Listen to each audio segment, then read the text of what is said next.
آپ بھی غور کریں، ہم جو بھی کام کرتے ہیں یا آپ جو بھی کام کرتے ہیں اس کا مقصد ہوتا ہے، اس کا فلسفہ ہوتا ہے، اس کی تاریخ ہوتی ہے، اس کے بغیر نہیں ہے۔ ماتم، یہ زنجیر کے ماتم کی ایک تاریخ ہے، کب سے شروع ہوا؟ پہلے تو ہمارے اماموں نے یہ کہا کہ بھائی جب بھی حاجی آئیں تو حج کے قریب اس سوزن میں، اس موسم میں کعبۃ اللہ کے قریب جاؤ اور شعر پڑھو، گریہ کرو۔ تو اس کا مقصد کیا ہے؟ لوگوں کے دلوں میں حسین مظلوم کی محبت پیدا ہو اور ظالم سے نفرت پیدا ہو۔ یہی تو اسلام ہے نا، مظلوم سے محبت اور ظالم سے نفرت۔ اس کے بعد آہستہ آہستہ جلوس کی شکل میں یہ پیغام پہنچنے لگا۔ اب یہ زنجیر کے ماتم کی تاریخ کیا ہے؟ زنجیر جب بھی مارا جاتا ہے بند کمرے میں کہیں نہیں مارا جاتا، بند کمرے کا اصل فلسفہ ہی نہیں ہے، اسی لیے ہم خود بھی فلسفہ سیکھیں کہ زنجیر کا فلسفہ کیا ہے۔ زنجیر جس شہر میں پاکستان میں مارا جاتا ہے بالکل سینٹر شہر میں مارا جاتا ہے، چوک میں مارا جاتا ہے، ڈاؤن ٹاؤن میں مارا جاتا ہے۔ مقصد کیا ہے؟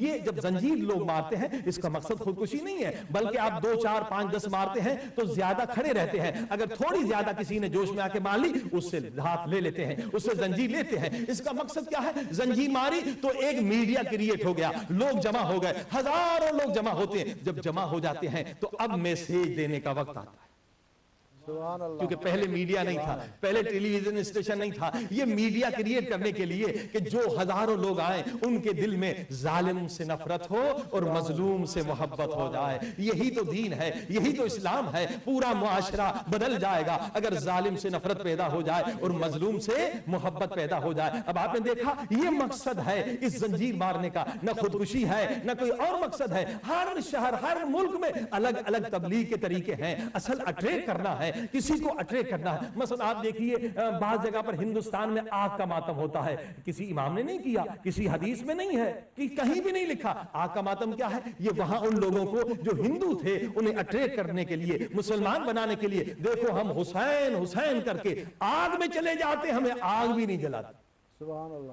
جب یہ معجزہ دیکھا تو ہزاروں لوگ مسلمان ہو گئے۔ تو یقیناً حدیث میں نہ بھی ہو لیکن عقل تو انسان کی کہہ رہی ہے نا، جس بھی عمل سے کوئی مسلمان ہو رہا ہے وہ غیر شرعی عمل نہیں تو وہ کرنا عبادت ہے۔ صلوات پڑھی محمد و آل محمد۔ اللہم صلی علی محمد و آل محمد۔ لہٰذا آگ کا ماتم اسی لیے اس کی ہسٹری یہ ہے۔ اسی طرح سے ترکی کے جو شیعہ ہیں وہ جب مصائب ہوتا ہے تو وہ آگ کے اندر نہیں جاتے بلکہ وہ انگارے جو ہیں وہ منہ میں لے لیتے، آگ کھاتے ہیں۔ اب یہ آگ کھانا کسی حدیث میں نہیں، روایت میں نہیں۔ اب وہاں جو غیر مسلمان تھے انہوں نے جب یہ معجزہ دیکھا کہ دیکھو یہ آگ کھاتے ہیں، انہیں کچھ نہیں ہوتا، یا حسین کہہ کے انگارہ منہ میں رکھ لیا، زبان نہیں جلتی، تو ان پہ اثر ہوا، اٹریکٹ ہو گئے اور وہ اسلام کے اندر آ گئے۔ پتہ یہ چلا کہ ماتم کا مقصد کیا ہے؟ غیر مسلمانوں کو اٹریکٹ کرنا۔ ہر ملک میں الگ الگ طریقے ہیں، جس طریقے سے بھی کوئی اٹریکٹ ہو رہا ہے وہ عمل کرے، بشرطے کہ وہ عمل شریعت کے خلاف نہ ہو۔ تو عزیزان گرامی وہ جائز ہے، اس میں کوئی حرج نہیں ہے۔ لیکن مثلا انگلینڈ میں آپ دیکھیے اگر باہر روڈ پہ زنجیر مارنے سے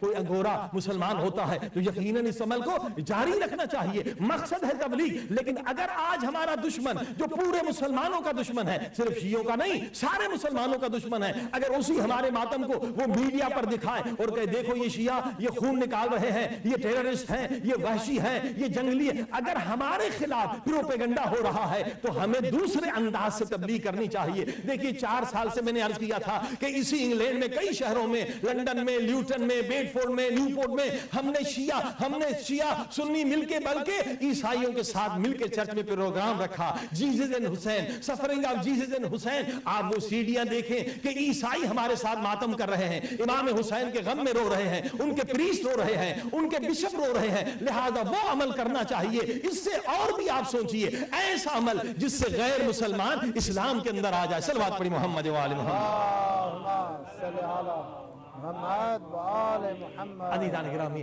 اب آپ دیکھ رہے ہیں یہ سب غلط فہمیاں ہیں، ان غلط فہمیوں کو دور کریے۔ آئیے حسین کا دامن پکڑیں، حسین علیہ السلام کے دامن پکڑ کری ہم ان مسائل کو ختم کر سکتے ہیں۔ عزیزان گرامی امام حسین اتنی بڑی قربانیاں دی ہیں، انہی قربانیوں کو یاد رکھیے تاکہ جہالت ختم ہو، تعصب ختم ہو، فرقہ پرستی کی لعنت ختم ہو، قوم پرستی کی لعنت ختم ہو، مسلمان پھر متحد ہو جائیں۔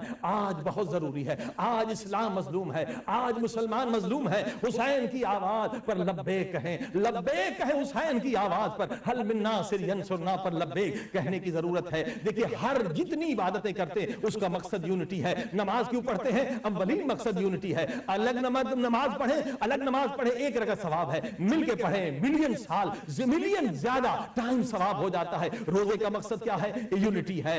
حج کا مقصد کیا ہے؟ مسلمان یونائٹ ہو جائے۔ زکوٰۃ کا مقصد کیا ہے؟ مسلمان یونائٹ ہو جائے۔ اور یونٹی سے بڑھ کر کوئی اہم چیز نہیں ہے۔ اگر آج بھی ہم حسین کا نام لے کر یونائٹ ہو جائیں تو یقیناً دنیا میں سپر پاور بن سکتے ہیں۔ میں شیعہ سنی سے کہوں گا، دیکھو قرآن کی آیت ہے نا، یہ مسجد زرار کے بارے میں، ایک مسجد تھی مگر وہاں سے ڈس یونٹی ہو رہی تھی، رسول خدا نے اسے گرا دیا۔ میں شیعوں سے کہوں گا، آپ کا عقیدہ ہے مولا علی چوتھے خلیفہ ہیں مگر مولا علی نے تلوار نہیں اٹھائی کیونکہ یونٹی ختم ہو جاتی۔ اور شیعہ سنی بات مانتے بات نہیں مانتے، شیعہ تو مانتے ہیں نا، حضرت علی علیہ السلام کے گھر پہ آگ لگی، فاطمہ زہرا زخمی ہوئی مگر حضرت علی نے تلوار نہیں اٹھائی، حضرت محسن شہید ہوئے مگر حضرت علی نے تلوار نہیں اٹھائی۔ نہج البلاغہ کو شیعہ سنی مانتے ہیں، ابن الحدید جو ہے سنی ہے، اس کتاب میں کیا لکھا ہے؟ نہج البلاغہ کے اندر یہ ہے، یعنی حاکم شام نے مولا علی کو تانا دیا، تمہارے گلے میں رسا تھا، اس وقت کو علی یاد کرو جب تمہیں کھینچ کے لے کے جا رہے تھے، یہ سب کچھ برداشت کیا مگر یونٹی کے لیے حضرت علی نے تلوار نہیں اٹھائی۔ اے شیعہ سنی مسلمانوں، اگر تم عاشق حسین ہو، اگر عاشق علی ہو، اگر عاشق قرآن ہو، اگر عاشق اسلام ہو، آج اللہ کی رسی قرآن و اہل بیت کو مضبوطی سے تھامو اور سب ایک ہو جاؤ۔ غم مناؤ حسین کا ایک